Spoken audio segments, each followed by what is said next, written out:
भिटाई जी जेका शाइरी आहे उहा मुशादियाती शाइरी आहे। पाण के घर जी कुंड में वेही उहा शाइरी न कई अथसि। जिते बि जंहिं बि हंधि जहिड़ी बि ॻाल्हि मालूम थियसि, जंहिं बि शइ जे बारे में को बैत चवणो हो, का शाइरी चवणी हुई, त पाण उते विया आहिनि, ॾिठो आहे, जाचियो आहे, परखियो आहे, माण्हुनि खां ॿुधऊं आहे, हर चीज़ हुननि महसूसु करे उहो तसवर आणे उनखां पोइ पाण उते तबे आज़माई कई अथनि।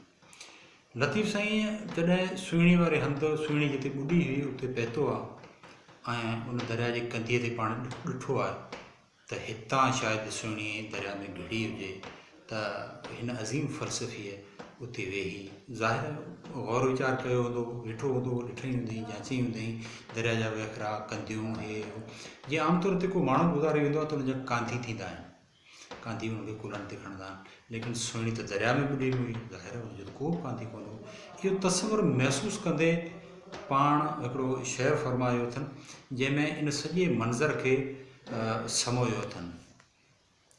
कांधी कंग थियासि वहण जनाज़ो सुहिणी, बगा जे ॿेटनि जा कुल्हाथिन ॾिनासि, अखियं मलक ॾिठासि पर मन काॾो म्यार ॾे। यानी उते बि इहो तस्वर कई आहे त जेकॾहिं सुहिणी ॿुॾी आहे, उहा तरंदी वञे त उनजो जनाज़ो जेको पाणी जो वखरो आहे वहण, उहो उनखे सां तशबीह ॾिनी आहे। ऐं जेके कंग आहिनि उहे ज़ाहिर उते पाणी में हूंदा, कंदियुनि ते आस पास हिते हुते, उन्हनि खे कांधियुनि सां प्लस बगा जेके ॿेटनि ते वेठा हूंदा आहिनि, ॿेटनि तां घणो करे पाणीअ जा पखी आहिनि, उन सां तशबीह ॾिनी अथसि।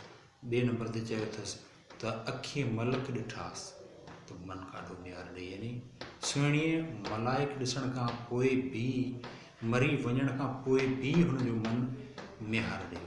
त हीउ जेको तस्वर आहे, तख़युल आहे, शाह अब्दुल लतीफ़ भिटाई जेका महिनत कई आहे, जेको बि असांजे अॻियां रिसालो मौजूदु आहे, जेकॾहिं हिन जी गहराई में वञिजे, ॾिसजे, जांचजे, त जेका मंज़र निगारी शाह अब्दुल लतीफ़ भिटाई जे रिसाले में असांखे नज़र अचे थी, मूंखे नथो लॻे त इन क़िस्म जी मंज़र निगारी कंहिं ॿिए कंहिं रिसाले में नज़र अचे, कंहिं ॿिए शाइरी में नज़र अचे, हूंदी ज़रूरु, पर जेतिरी शाह अब्दुल लतीफ़ भिटाई जे रिसाले में आहे एतिरी शायदि मुश्किल हुजे। छाकाणि त लतीफ़ साईं जा जेके बैत आहिनि, जेके ख़ुदि लतीफ़ साईं जा आहिनि, उहे ख़ुदि ॻाल्हाइनि था, ॿुधाइनि था त असां लतीफ़ साईं जो बैत आहियूं।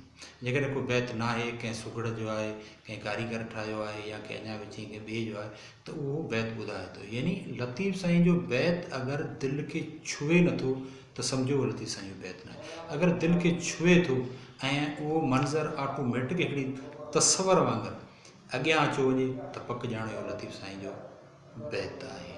काफ़ी अहिड़ा बैत आहिनि ऐं इहो आहे असांजो सोनू लतीफ़।